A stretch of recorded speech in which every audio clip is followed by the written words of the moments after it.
ಶತಮಾನಗಳ ಹಿಂದೆ ಶರೀರ ತ್ಯಾಗ ಮಾಡಿ ಹೋಗ್ಯಾರ. ಏನಾರೇ ಒಂದು ಊರಾಗ ಕೆಲಸ ಮಾಡಕತ್ತೀರಂದ್ರ ಬಹಳ ಅದ. ನಿಮ್ಮ ಕೈಲಿ ಆಗೋದಿಲ್ಲ ಅಂದ್ರೆ ಪ್ರಯತ್ನ ಮಾಡುವಾಗ ಏನಂತೀರಿ? ಸಾಮಾನ್ಯವಾಗಿ ಏನು ಬಗೆರತ್ತ ಪ್ರಯತ್ನ ಮಾಡ್ತಾನ ಹುಡುಗಂತೀವಿ. ತಮ್ಮ ಪೂರ್ವಜರ ವಂಶಸ್ಥರ ಮುಕ್ತಿಗಾಗಿ ಮೋಕ್ಷಕ್ಕಾಗಿ ಕಠಿಣ ತಪಸ್ಸನ್ನ ಮಾಡಿ ಗಂಗೆಯನ್ನ ಧರೆಗಿಳಿಸಿರ್ತಕ್ಕಂಥ ಈ ಜಗತ್ತಿನ ಏಕೈಕ ಮಹಾತ್ಮರ ಭಗೀರಥ ಮಹರ್ಷಿಗಳು. ಅದಕ್ಕೆ ಅವ್ರ ಹೆಸರು ನೆನಪು ಮಾಡ್ಕೊಂತೀವಿ. ಆದ್ರೆ ನಮ್ಮ ಮನೆಯನ್ನ ನಮ್ಮ ಊರನ್ನ ನಾವು ಬದಲಾವಣೆ ಮಾಡ್ಕೊಳ್ತಾ ಇಲ್ಲ. ಇವತ್ತು ದೇಶವನ್ನ ಕಾಯ್ದಿರ್ತಕ್ಕಂಥ ಸೈನಿಕರು ಬಂದೂಕ ಹಾಕೊಂಡು ಯಾಕೆ ನಿಂತಿದ್ರು? ಅವರೆಲ್ಲ ಹೆಂಡತಿ ಮಕ್ಕಳನ್ನ, ತಂದೆ ತಾಯಿಯನ್ನ, ಸ್ನೇಹಿತರನ್ನ, ಬಂಧುಗಳನ್ನ ಈ ಊರನ್ನ ಬಿಟ್ಟು ಗಡಿಯೊಳಗೆ ಯಾಕೆ ನಿಂತಿದ್ರು ಅವರೆಲ್ಲ ಅಂತಂದ್ರ ನಮ್ಮ ರೈತರು ದುಡಿಲಿ, ಅನ್ನ ತಿನ್ನಕತ್ತಾರ, ಕಾರ್ಯಕ್ರಮ ಮಾಡಕತ್ತಾರ, ದೇಶದೊಳಗೆ ಆನಂದವಾಗಿರ್ಲಿ. ಬೇರೆ ದೇಶದವರು ಬಂದು ನಮ್ಮ ದೇಶವನ್ನ ಹಾಳು ಮಾಡಬಾರದು, ಸಂಪತ್ತು ಒಯ್ಯಬಾರದು, ನಮ್ಮ ಜನಗಳನ್ನ ಕೊಲ್ಲಬಾರದು ಅಂತೇಳಿ ಅಲ್ಲಿ ಬಂದೂಕ ಹಿಡ್ಕೊಂಡು ಅಲ್ಲಿ ಕಾದಾರ, ಅಲ್ಲಿ ಕಾಯ್ಕೊಂತ ನಿಂತಾರಂತೇಳಿ ಇವತ್ತು ನಾವು ಉಪ್ಪಾರಟ್ಟಿ ಆಗ್ಲಿ, ಗೋಕಾಕ್ ಆಗ್ಲಿ, ಅಥಣಿ ಆಗ್ಲಿ, ಬೆಳಗಾವ್ ಆಗ್ಲಿ ಮತ್ತೊಂದು ನಾವು ಆರಾಮದೇವಿ. ಮತ್ತು ನಮ್ಮಲ್ಲಿ ಇರ್ತಕ್ಕಂಥ ದೇಶದ್ರೋಹಿಗಳನ್ನ ನಾವು ಓಡಿಸ್ಬೇಕಲ್ಲ. ನೀವ್ ಹೆಂಗಿರ್ಬೇಕಂದ್ರೆ ಒಂದ ಮಾತು ಹೇಳ್ತೀನಿ, ನಿಜವಾಗ್ಲು ನಮಗ ಸ್ವಾಭಿಮಾನ ಇತ್ತಂದ್ರ ತಲಾಟಿ ಹಿಡ್ಕೊಂಡು IAS ಅಧಿಕಾರಿ ತನ ಯಾರು ₹1 ಲಂಚ ಕೊಡಬಾರ್ದು, ಯಾವ್ದಕ್ಕೂ ಕೊಡಬಾರ್ದು. ದುಡಿಯೋದು ₹1000 ಪಗಾರ, ಅದರಾಗ ಹೋಗಿ ₹5000 ನೀವು ಲಂಚ ಕೊಟ್ರ ನಮ್ಮ ಮನಿ ನಡಿದಂಗದ, ಅವ್ರಿಗೆ ಪಗಾರ ಇರ್ತದಿಲ್ಲ. ಪ್ರೊಫೆಸರ್ ನಂಜುಂಡಸ್ವಾಮಿ ಅವರು ಹೇಳ್ಯಾರ, ಈ ಜಿಲ್ಲೆಯ ಮೊದಲ ಕೂಲಿ ಯಾರಂತಂದ್ರ ಜಿಲ್ಲಾಧಿಕಾರಿ, ಎರಡನೇ ಕೂಲಿ ಅಂದ್ರೆ SC, ಮೂರನೇ ಕೂಲಿ ಅಂದ್ರೆ ತಹಸೀಲ್ದಾರ್. ಅವರೆಲ್ಲ ನಮ್ಮ ಸೇವಾ ಮಾಡುವ ಸಲುವಾಗಿ ನಾವು ಕೊಟ್ಟಿರ್ತಕ್ಕಂಥ ದುಡ್ಡಿನೊಳಗ, ಟ್ಯಾಕ್ಸ್ ನೊಳಗ ನಮ್ಮ ಸೇವಾ ಮಾಡ್ಲಿಕ್ಕೆ ಬಂದಿರತಕ್ಕಂಥ ಕೂಲಿ ಆಳ ಅಂತೇಳಿ ಪ್ರೊಫೆಸರ್ ನಂಜುಂಡಸ್ವಾಮಿ ಅವರು ಹೇಳ್ಯಾರ. ಮತ್ ನಮಗೆ ಯಾಕೆ ಅರಿವಿಗೆ ಬರ್ತಾ ಇಲ್ಲ? ಜಾಗೃತಿ ಯಾಕಾಗ್ತಾ ಇಲ್ಲ? 1980 ನವಲಗುಂದ ಭಾಗದೊಳಗೆ, ಗದಗ ಧಾರವಾಡ ಜಿಲ್ಲೆ ಬರ್ತದ ಆ ಭಾಗದೊಳಗೆ ಇಬ್ಬರು ರೈತರ ಮ್ಯಾಗ ಗೋಲಿಬಾರ್ ಮಾಡಿತ್ತು. ಗುಂಡೂರಾವ್ ಸರ್ಕಾರ ಇತ್ತು. ಗೋಲಿಬಾರ್ ಮಾಡಿದೊಳಗೆ ರೈತ ಸಂಘ ಇರಲಿಲ್ಲ. ಗೋಲಿಬಾರ್ ಆಯ್ತು. ಇದನ್ನು ವಿರೋಧ ಮಾಡೋದು ಹೆಂಗಂತೇಳಿ 4 ಜನ, ಪ್ರೊಫೆಸರ್ ನಂಜುಂಡಸ್ವಾಮಿ ಅವರು, ಎರಡೇ ಸುಂದರೇಶ್ ಅವರು, HS ರುದ್ರಪ್ಪ, ಹಿಂಗ 4 ಜನ ಒಕ್ಕಟ್ಟಾಗಿ ಇದನ್ನು ವಿರೋಧ ಮಾಡಬೇಕಂದು ರೈತ ಸಂಘ ಕಟ್ಟಿದ್ರು. ಸರ್ಕಾರ ರೈತರಂದ್ರೆ ಕಿಮ್ಮತ್ತಿರ್ಲಿಲ್ಲ. ಜಗತ್ತಿಗೆ ಅನ್ನ ಹಾಕಿರ್ತಕ್ಕಂಥ ಅನ್ನದಾತನ ಬಗ್ಗೆ ಗೌರವ ಇರಲಿಲ್ಲ. ಗುಂಡು ಹಾಕಿತ್ತು, ಗೋಲಿಬಾರ್ ಮಾಡಿ ಇಬ್ಬರು ರೈತರು ಸಾಯಿಸಿಬಿಡ್ತು. ಜನ ಹೆದರಿ ಓಡಿ ಹೋದ್ರು. ಆದ್ರೆ ನಂಜುಂಡಸ್ವಾಮಿ ಅವರು ಓಡಿ ಹೋಗಲಿಲ್ಲ. ಸುಂದರೇಶ್ವರವರು, ರುದ್ರಪ್ಪನವರು, ಬಾಬಾಗೌಡರು ಎಲ್ಲರೂ ಒಕ್ಕಟ್ಟಾದ್ರು, ರೈತ ಸಂಘ ಕಟ್ಟಿದ್ರು. ಒಂದು ಕರೆಯನ್ನ ಕೊಟ್ರು. ಏನು ಕೊಟ್ರು ಅಂದ್ರ, ಜಗತ್ತಿಗೆ ಅನ್ನ ಹಾಕಿದ ಅನ್ನದಾತನ ಮೇಲೆ ಗುಂಡು ಹಾಕಿದ ಗುಂಡೂರಾಯನಿಗೆ ಮತವಿಲ್ಲ, ಮತ ಹಾಕಬೇಡ್ರಿ ಅಂತೇಳಿ ಸರ್ಕಾರನ ಬಿದ್ದು ಹೋಯ್ತು. 4 ಜನ ಟವಲ್ ಹಾಕಿ ಒಕ್ಕಟ್ಟಾಗಿ ಸರ್ಕಾರ ಕೆಡವು ತಾಕತ್ತವಾಗ ಬಂದಿತ್ತಂದ್ರ ಇವತ್ತು ಲಕ್ಷ ಜನ ಟವಲ್ ಹಾಕಿವಿ, ಸರ್ಕಾರವನ್ನು ಗುರುಲಾಪುರಕ್ಕೆ ತರಿಸಿವಿ. ಒಂದು ಒಕ್ಕಟ್ಟಿನ ಶಕ್ತಿ ಇದ್ದಾಗ ನಮ್ಮೊಳಗ ನಮ್ಮ ಮನೆಯನ್ನ, ನಮ್ಮ ಊರನ್ನ ಬದಲಾವಣೆ ಮಾಡ್ಕೊಳ್ಳಿಕ್ಕೆ ಯಾಕೆ ಸಾಧ್ಯ ಇಲ್ಲ? 47ರ ಸ್ವಾತಂತ್ರ್ಯ ಪೊಲೀಸರ ಲಾಟಿಗೆ, ಪೊಲೀಸರ ಬೂಟಿಗೆ ಬಂತು. 47ರ ಸ್ವಾತಂತ್ರ್ಯ ನಮಗ ಬಂದಿಲ್ಲ ಅಂತ ಹೇಳ್ತಾರ. ನಾವು ಬಂದದ್ದು ಅದಕ್ಕಾಗಿ ಏನು ಕೇಳಬೇಕಾಗ್ಯದ? 1955 ಬಂಗಾರ ಒಂದು ತೊಲಿಗೆ ಬರೀ ₹70 ಇತ್ತು. 2005 ₹7,000 ಇತ್ತು. 2025 ಇನ್ಕೈರೊಳಗಲ್ಲ 1,34,000 ದಿನಕ್ಕೆ ಏರ್ತಿರ್ತದ. ನಿಮ್ಮ ಜೋಳ, ನಿಮ್ಮ ಗೋಧಿ, ನಿಮ್ಮ ಗೊಂಜಾಳ, ನಿಮ್ಮ ಕಡ್ಲಿ, ನಿಮ್ಮ ದ್ರಾಕ್ಷಿ, ನಿಮ್ಮ ದಾಳಂಬ್ರಿ, ನಿಮ್ಮ ಕಬ್ಬ ಎಲ್ಲದ ಅಲ್ಲಿ ಅದ. ಒಂದು ಸಣ್ಣ ಬಾಟ್ಲಿ ತರಕ್ ಹೋದ್ರೆ ₹10 ಸಣ್ಣ ಬಾಟ್ಲಿ, ಅರ್ಧ ಲೀಟರ್ದ. ಒಂದು ಮೊಬೈಲ್ ತಗೊಳಕ್ ಹೋದ್ರೆ ಲಕ್ಷದ ಮ್ಯಾಗ 20,000 ಗಟ್ಲೆ ಮೊಬೈಲ್ ಬಂದವು.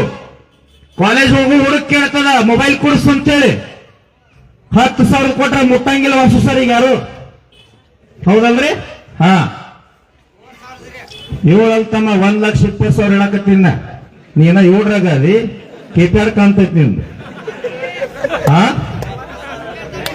ಹೌದು, ಒಳ್ಳೇದು. ಮೊಬೈಲ್ ಒಂದು ಘಟನೆ ಹೇಳಿ. ಹಾ, ನಾನೊಂದು ಅರಸೀಕೆರೆ ಕಾರ್ಯಕ್ರಮಕ್ಕೆ ಹೋಗಿದ್ದೆ. ಎಲ್ಲ ಬರೀ ರೈಸಂಗೆ ಸುಮ್ಮ ಠಾಶ್ ಅಧ್ಯಾತ್ಮ ಇರ್ಲಿ. ಹಾ, ಎಸ್, ಓಕೆ, ಡಬಲ್ ಓಕೆ. ಗೊತ್ತಾಯ್ತಾ? ಅರಸೀಕೆರೆ ಒಂದು ಕಾರ್ಯಕ್ರಮಕ್ಕೆ ಹೋಗಿದ್ದೆ.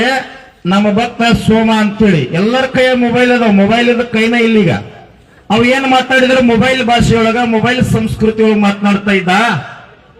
ದೊಡ್ಡ ಕಾರ್ಯಕ್ರಮದ ಪ್ರವಚನ ಮುಕ್ತ ಆಯ್ತು. ಅಪ್ಪವ್ರ ಮನೆಗೆ ಹೋಗೋಣ್ರಿ, ನಾ ಹೋಗೋ ನಡಿಪ ಅಂತಂದೆ. ಬಹಳ ದೊಡ್ಡ ಮನಿ ಅದು. ಮನಿ ಮುಂದೆ 2 ಮಕ್ಕಳು ಆಡ್ತಾ ಇದ್ದು, ಮಲ್ಲಪುಣ್ಣ. ಹಾ, 2 ಮಕ್ಕಳು ಆಡ್ತಾ ಇದ್ದು. ಇವ್ಯಾರ ಮಕ್ಕಳು ಅಂತಂದೆ. ಯಪ್ಪ, ನನ್ನ ಮಕ್ಕಳು ಎಂದ. ಏನಿಟ್ಟು ಹೆಸರನ್ನೇನ? ಒಂದು ಏರ್ಟೆಲ್ ಕುಮಾರ್ ಇಟ್ಟಿನ್ರಿ, ಇನ್ನೊಂದು ಜಿಯೋ ಜಗನ್ನಾಥ್ ಇಟ್ಟಿನ್ರಿ ಅಂದ. ಗೋಪಾಲಣ್ಣ ತಿಳಿತ? ಹಾ ಅಂತ ಅಲ್ಲಿಂದ ಒಳಗೆ ಮನ್ಯಾಗ ಹೋಗಿ ಕುಂತ. ಒಂದು ಸೋಫಾ ಸೆಟ್ ಮ್ಯಾಗ ಕುಂತಿದ್ದೆ. ಒಬ್ಬ ದಪ್ಪ ಹೆಣ್ಮಗಳು ಚಹಾ ತಗೊಂಡು ಆ ಕಡೆ ಎಲ್ಲಿ ಬಂದ್ರು. ನಮ್ಮ ತಾಯಂದ್ರ ಅದರಲ್ಲ ಇಲ್ಲಿ. ಚಹಾ ತಗೊಂಡು ದಪ್ಪ ಹೆಣ್ಮಗಳು ಬಂದು, ಸೋಮ ಈ ಹೆಣ್ಮಗಳು ಯಾರು ಅಂದೆ. ಯಪ್ಪ, ಆಕಿನವ್ರಿ ನನ್ನ ಹೆಂಡತಿ ಓಲ್ಡ್ ನೋಕಿಯಾ ಸಟ್ರು ಅಂದವ. ಒಂದಿಷ್ಟು ಸಂಶಯ ಚಾಲು ಆತ್ ನನಗೂ. ಯಾಕೋ ವಯಸ್ಸಾದ ಮುದುಕ ಕಾಲ್ ಎಳ್ಕೊಂತ ಕೋಲ್ ಹಿಡ್ಕೊಂಡು ಬಂದ. ಸೋಮ ಈ ಅಜ್ಜ ಯಾರು ಅಂದೆ. ಯಪ್ಪ, ಅವನರಿ ನಮ್ಮಪ್ಪ ಎಷ್ಟಡಿ ಬೋತ್ರಿ ಅಂದವ. ಒಂದು ಮುದುಕಿ ಕಾಲ್ ಎಳ್ಕೊಂತ ಬಂದ್ ಸೋಫಾ ಮ್ಯಾಗ ಕುಂತು, ಸೋಮ ಈ ಅಜ್ಜಿ ಯಾರು ಅಂತಂದೆ. ಯಪ್ಪ, ಆಕಿನಾರಿ ನನ್ನ ತಾಯಿ ಕೊಯ್ನ ಬಾಕ್ಸರಿ ಅಂದ. ನನಗ ಮನವರಿಕೆ ಆಗಿತ್ತು. ಮೊಬೈಲ್ ಅಂಗಡಿಗೆ ಬಂದಿನಿ ಅಂತ ಎದ್ದು ಹೋಗಬೇಕಂದ್ರು ಮ್ಯಾಗ ಒಂದು ಫೋಟೋ ಇತ್ತು, ಭಾವಚಿತ್ರ. ಅದಕ್ಕೆ ಕುಂಕುಮ ಹಚ್ಚಿ ಮಾಲೆ ಹಾಕಿದ್ರು. ಇದನ್ನೊಂದು ಯಾಕೆ ಬಿಡುದು, ಕೇಳೇ ಹೋಗೋಣ ಅಂತಂದಿನ. ಸೋಮ ಈ ಅಜ್ಜ ಯಾರು ಅಂದೆ. ಯಪ್ಪ, ಅವನರಿ ನಮ್ಮ ಅಪ್ಪನಪ್ಪ ಓಲ್ಡ್ BSNL ಲ್ಯಾಂಡ್ಲೈನ್ ರೀ ಅನ್ನೋ. ಮೊಬೈಲ್ ಭಾಷೆಯೊಳಗ, ಮೊಬೈಲ್ ಸಂಸ್ಕೃತಿಯೊಳಗ, ಪಾಶ್ಚಿಮಾತ್ಯ ಸಂಸ್ಕೃತಿಯೊಳಗ ನಮ್ಮ ತನವನ್ನ ನಾವು ಮರ್ತೀವಿ. ಅದರ ಉಪ್ಪಾರಟ್ಟಿ ಗ್ರಾಮ ಹೆಂಗದ ಅಂತಂದ್ರ, ಇವತ್ತು ಎಲ್ಲವನ್ನ ಮರೆತು ಒಬ್ಬ ರೈತರನ್ನ ಮೆರೆಸೋ ಸಲುವಾಗಿ ನೀವೆಲ್ಲ ಒಕ್ಕಟ್ಟಾಗಿ ನಿಂತಿರಲ್ಲ. ನಿಜವಾದ ಭಕ್ತಿ, ಸಂಸ್ಕೃತಿ, ಸಾಹಿತ್ಯ ಎಲ್ಲ ಇಲ್ಲಿ ಅದ, ಹಳ್ಳಿ ಒಳಗದ ಎಲ್ಲ. ಇವತ್ತು ಬಹಳ ಕಲ್ತಾವ, ಬಹಳ ನೌಕರಿ ಇದ್ದಾವ, ಬಹಳ ಶ್ರೀಮಂತಿಕೆ ಇದ್ದಾವ. ಬೆಂಗಳೂರು, ಹುಬ್ಬಳ್ಳಿ, ಧಾರವಾಡ ಪಟ್ಟಣದೊಳಗಿದ್ದಂತವ್ರು ದೊಡ್ಡ ದೊಡ್ಡ ವ್ಯಕ್ತಿಗಳು ವಯಸ್ಸಾದ ತಂದೆ ತಾಯಿಯನ್ನು ಓದಿ ವೃದ್ಧಾಶ್ರಮದೊಳಗಿಟ್ಟಾರ. ಆದ್ರ ಹೊಲದೊಳಗ ಭೂಮಿ ತಾಯಿಯನ್ನ ದೇವರಂತ ತಿಳಿದ ಬೆವರು ಸುರಿಸಿ ದುಡಿತಕ್ಕಂತ ರೈತ ಎಂದೂ ಕೂಡ ತಂದೆ ತಾಯಿಯನ್ನು ವೃದ್ಧಾಶ್ರಮದೊಳಗಿಟ್ಟು ಉದಾಹರಣೆ ಕರ್ನಾಟಕದೊಳಗೆ ಇಲ್ಲವೇ ಇಲ್ಲ. ಅದಕ್ಕೆ ರೈತರನ್ನ ದೇವರಂತಾರ. ನಾವೊಂದು ಕಬ್ಬು ಕಡಿಬೇಕಾದ್ರೂ ಭೂಮಿ ತಾಯಿಯನ್ನ ಪೂಜೆ ಮಾಡಿ ಕಡಿತೀವಿ. ಅಷ್ಟು ಅಭಿಮಾನದಿಂದ, ಭಕ್ತಿಯಿಂದ ಇರ್ತಕ್ಕಂಥ ಈ ನಾಡಿನವರು ನಾವೇನು ಮಾಡಬೇಕಂದ್ರೆ ನೀವೆಲ್ಲ ಒಗ್ಗಟ್ಟಾಗ್ರಿ. ಒಗ್ಗಟ್ಟಿನಲ್ಲಿ ಬಲ ಅದ. ಇವತ್ತು ಸೈನಿಕರು ಕುಂತಾರಲ್ಲ, ಬಿಜಾಪುರ ಜಿಲ್ಲೆಯೊಳಗೆ ನಡೆದ ಘಟನಾ ಇದು. ಒಬ್ಬ ರೈತ ಮಹಿಳೆ ಸರ್, ಒಬ್ಬ ತಾಯಿ, 3 ಜನ ಮಕ್ಕಳಿದ್ರು. ಮೊದಲನೇ ಮಗ ಮಿಲಿಟರಿ ಒಳಗೆ ಸತ್ತ ಹೆಣ ಮನೆಗೆ ಬರ್ತದ ಶರೀರ, ತಾಯಿ ಕಣ್ಣೀರ್ ಹಾಕೋದಿಲ್ಲ. 2ನೇ ಮಗ ಸತ್ತ ಶರೀರ ಮನೆಗೆ ಬರ್ತದ, ಕಣ್ಣೀರ್ ಹಾಕೋದಿಲ್ಲ ತಾಯಿ. ಕಾರ್ಗಿಲ್ ಯುದ್ಧ 1999 ಕಾರ್ಗಿಲ್ ಯುದ್ಧದಾಗ 3ನೇ ಮಗ ಸತ್ತ ಹೆಣ ಅಂದ್ರೆ ಶರೀರ ಮನೆಗೆ ಬರ್ತದ. 100 ಜನ ಸ್ವಾಮೀಜಿಗಳು, ಇಂಥ ರೈತ ಮುಖಂಡರು ವೇದಿಕೆ ಮ್ಯಾಗ ಕುಂತಿರ್ತಾರ. ಮಗನ ಶರೀರ ನೋಡಿ ತಾಯಿ ಗಳ ಗಳ ಅಳತಿರ್ತಾಳ. ಅವಾಗ ಒಬ್ಬರು ಸ್ವಾಮೀಜಿ ಕೇಳಿದ್ರ, ತಾಯಿ 2 ಮಕ್ಕಳು ಸತ್ತಾಗಳಿಲ್ಲ, 3ನೇ ಮಗ ಸತ್ತಾಗ ಯಾಕೆ ಕಣ್ಣೀರ್ ಹಾಕಕತ್ತಿ ಅಂದಾಗ ತಾಯಿ ಹೇಳ್ತಾಳ, ರೈತ ಮೇಲೆ 1.5 ಎಕರೆ ಹೊಲ ತಾಯಿ ಬರೀ. ಅವಾಗ ತಾಯಿ ಹೇಳ್ತಾಳ, ಹಂಗಲ್ರಿಪ್ಪ, ಮೊದಲನೇ ಮಗ ಸತ್ತಾಗ ಹಿಂದ ತಿರುಗಿ ನೋಡಿದ 2ನೇ ಮಗ ಇದ್ದ, ಮಿಲಿಟರಿ ಕಳಿಸಿದ ದೇಶ ಸೇವೆ ಮಾಡಕ್. 2ನೇ ಮಗ ಸತ್ತ, ಹಿಂದ ನೋಡಿದೆ 3ನೇ ಮಗ ಇದ್ದ, ಮತ್ತ ಮಿಲಿಟರಿ ಕಳಿಸಿದೆ. ಆದ್ರ 3ನೇ ಮಗ ಸತ್ ಹೋಗ್ಯಾನಪ್ಪ, ಹಿಂದ ನೋಡಿದ್ರೆ ಯಾವ ಮಕ್ಕಳಿಲ್ಲ, ದೇಶ ಸೇವೆ ಮಾಡಕ್ ಯಾರನ್ನ ಕಳಿಸ್ಲಿ, ಅದಕ್ಕೆ ಕಣ್ಣೀರ್ ಹಾಕಕತ್ತಿ.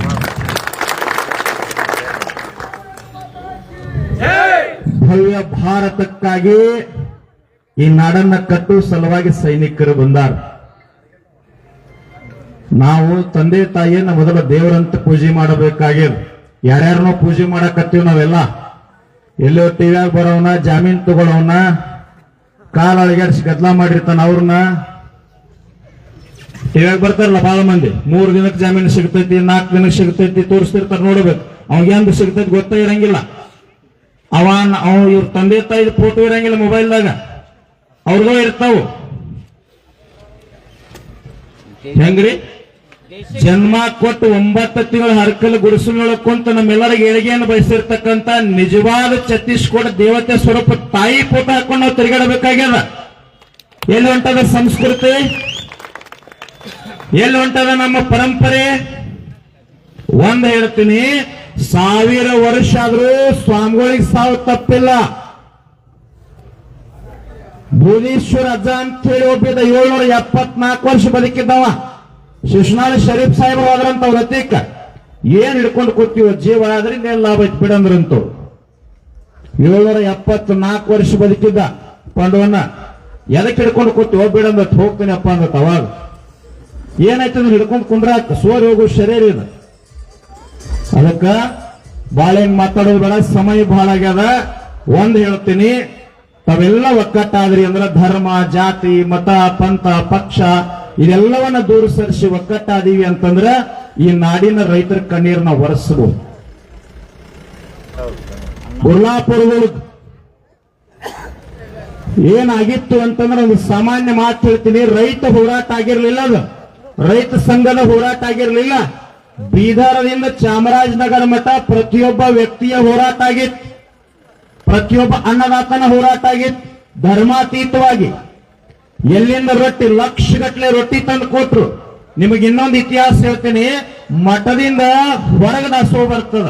ಆದ್ರ ಗುರ್ಲಾಪುರ 10 ದಿನ ಕಾರ್ಯಕ್ರಮ ಮುಗಿದ ನಂತರ ಏನ ಸಾಮಾನು ಉಳಿದಿತ್ತಲ್ಲ 50 ಮಠಗಳಿಗೆ ಟ್ರ್ಯಾಕ್ಟರ್ ಡಬ್ಬ್ಯಾಗ ಒಂದೊಂದು ಲೋಡೋಡ್ ರೊಟ್ಟಿ ಮಠಕ್ಕೆ ಕೊಟ್ಟರೆ ಇನ್ನ 50 ಮಠಕ್ಕೆ ಕೊಡುವಂಗ ಉಳಿದಿತ್ತಲ್ಲಿ. ಹಂಗ ನಮ್ಗೆ ನಾಡಿನ ತಾಯಂದ್ರೆಲ್ಲ ರೊಟ್ಟಿ ಮಾಡಿ ಮಾಡಿ ತಂದು ಕೊಟ್ಟಿದ್ರು. 8-9 ಲಕ್ಷ ಜನ ದಿನನಿತ್ಯ ಊಟ ಮಾಡ್ತಾ ಇತ್ತು, ದಿನನಿತ್ಯ ಹೋಗ್ತಾ ಇತ್ತು. ಏನು ತಾಕತ್ತಿರ್ಬೇಕ್ರಿ?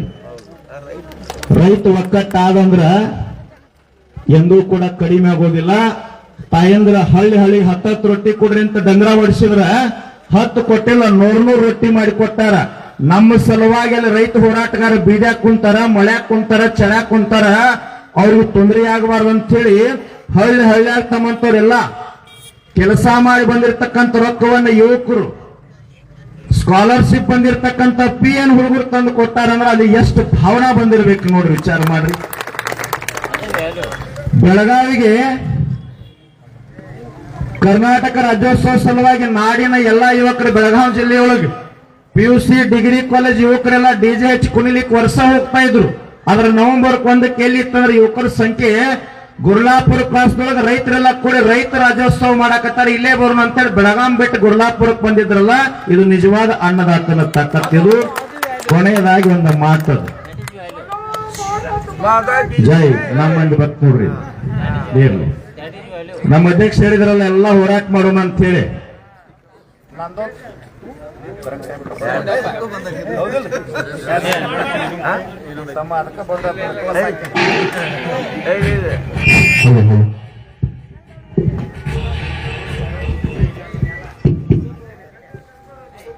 ನಾವು ಅಥಣಿಯಿಂದ ಒಂದು ಪಾದಯಾತ್ರೆ ಮಾಡ್ಬೇಕಂತ ಮಾಡಿ ಮಲ್ಲಪ್ಪನ. ಎದಕ್ಕಂತಂದ್ರ ರೈತರ ಸಾಲ ಮನ್ನಾ ಆಗಲಿ ಅಂತೇಳಿ, ಕಬ್ಬಿಗೆ 5,500 ಸಿಗಲಿ ಅಂತ ಹೇಳಿ, ಬೀದರ್ದಿಂದ ಚಾಮರಾಜನಗರ ಮಠ ಭತ್ತ, ರಾಗಿ, ಜೋಳ, ಗೊಂಜಾಳ ಏನ್ ಬೆಳಿತಾರಲ್ಲ ಸರ್, ಅವಕ್ಕೆಲ್ಲಕ್ಕೂ ಬೆಂಬಲ ಬೆಲೆ ಖರೀದಿಕೆ ಅಂದ್ರೆ ಚಲೋ ಆಗ್ಬೇಕು ತಾಲೂಕು ಮಟ್ಟಗಳು. ಇದು 3. ಇನ್ನೊಂದು ಏನದ ಅಂದ್ರೆ ಈ ಭಾಗದೊಳಗೆ ಏನ 13 ಜಿಲ್ಲೆಯೊಳಗೆ ಹೊಳಿ ಬಂದ್ ಮುಳುಗಡೆ ಆಗ್ತಾವಲ್ಲ, ಮುಳುಗಡೆ ಆದದ್ದು ಶಾಶ್ವತ ಶಿಫ್ಟಿಂಗ್ ಕೊಡಬೇಕು, ಪರಿಹಾರ ಕೊಡ್ಬೇಕಂತ 4. ಇನ್ನೊಂದು ಐತಿ, ಅಥಣಿಯಿಂದ ಸುವರ್ಣಸೌಧ ಮಠ ನಮ್ಮ ಅಧ್ಯಕ್ಷನಾಗ್ತಾರ ನೋಡ್ರಿ. ಒಟ್ಟ ಕರ್ನಾಟಕದಲ್ಲಿ ಸಂಪೂರ್ಣ ಭಾರ ಸಾರಾಯ ಬಂದ್ ಆಗಬೇಕಂತೇಳಿ ಹೋರಾಟ ಮಾಡ್ಬೇಕಂತ ಮಾಡಿ. ಕೈ ಎತ್ತರ ನೋಡೋಣ, ಎಷ್ಟು ಜನ ಬರ್ತೀರಿ?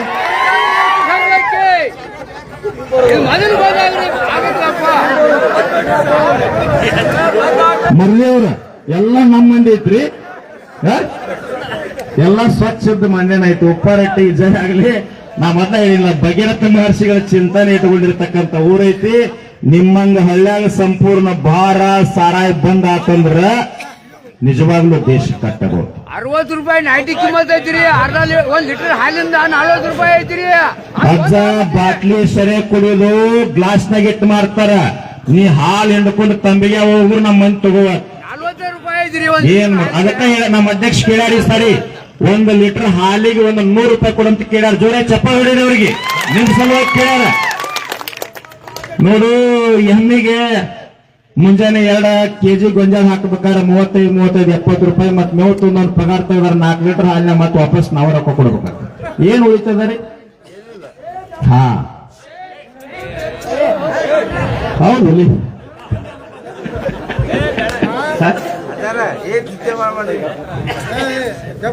ಸಾಕೆ ನಿಮಗೆ ಸುಳ್ಳು ಟೈಮು ಭಾಳ ಆಗ್ಯಾವ. ನಮ್ಮ ಬಬಲಾದಿ ಮಂದಿ ಭಾಳ ಆಗ್ಲಿಕ್ಕತ್ತದ ಮತ್ತೆ ಗದ್ದ ಹಿಡಿತದ. ಕೊನೆ ಒಂದು ಮಾತೇ ನನ್ನ ಮಾತು ಮುಗಿಸ್ತೀನಿ, ಹಂಗ ಸುಮ್ಮನೆ ಇರ್ಲಿ. ಎಲ್ಲ ಹೇಳ್ಯಾರ ರೈತ ಸಂಘದ ಬಗ್ಗೆ. ಉಪ್ಪಾರಟ್ಟಿ ಅಂತ ಒಂದು ಬಹಳ ದೊಡ್ಡ ಗ್ರಾಮ ಇತ್ತು. ಊರೊಳಗೆ ದೊಡ್ಡ ಗೌಡ್ರು ಶ್ರೀಮಂತರವರು 20 ವರ್ಷ ಆತ ಬಂದೋಕೆ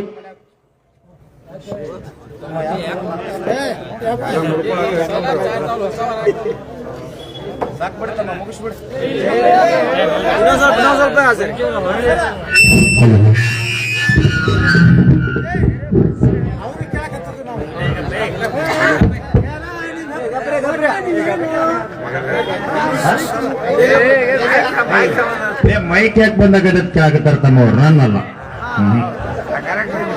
ನಾನು ಮುಂದಿನ ಅಧಿವೇಶನ ಹೋರಾಟ ಐತೆ ಅಲ್ಲಿ ತಕ್ಕರಿ ಚಲೋ ಇರ್ತಾವಲ್ಲ.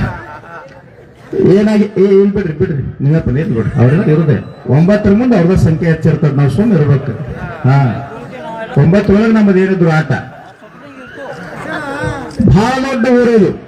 ನಮ್ಮೂರ ತಿಳ್ಕೊಬೇಡ್ರಿ. ಮತ್ತೆ ಉಪ್ಪಾರಟ್ಟಿ ಬಗ್ಗೆ ಹೇಳತ್ತಾರ ಗುರುಗಳು ಅಂದಿರಿ, ಬೇರೆ ಊರ ತಿಳ್ಕೊರಿ. ಊರಾಗ ಬಹಳ ದೊಡ್ಡ ಗೌಡಿದ್ದ. 20 ವರ್ಷ ಆತ ಬಂದೂಕ್ ಪರ್ಮಿಷನ್ ಇತ್ತು. ಒಂದು ಇಲಿ ಸಹಿತ ಹೆಂಡತಿಗೆ ಹೇಳದ ಬಂದೂಕ್ ತಗುತ್ತಾ ಹುಲಿ ಕೊಂದು ಬರ್ತೀನಿ ಅನ್ನೋ. ರಾತ್ರಿ 12 ಗಂಟೆ ಆಗಿತ್ತು. ಹೆಂಡತಿಗೆ ಎಷ್ಟು ಖುಷಿ ಆತಾರ, ನನ್ನ ಗಂಡ 20 ವರ್ಷ ಆತ ಒಂದು ಇಲಿ ಕೊಂದಿಲ್ಲ, ಹುಲಿ ಕೊಲ್ಲಾಕ್ ಹೊಂಟಾನಂತೇಳಿ ಬಂದೂಕ್ ತಂದು ಕೈಯಾಗ ಕೊಟ್ಟು ಹೇಳ್ತಾನೆ ನಿಲ್ರಿ ಅಂದ್ರಿ.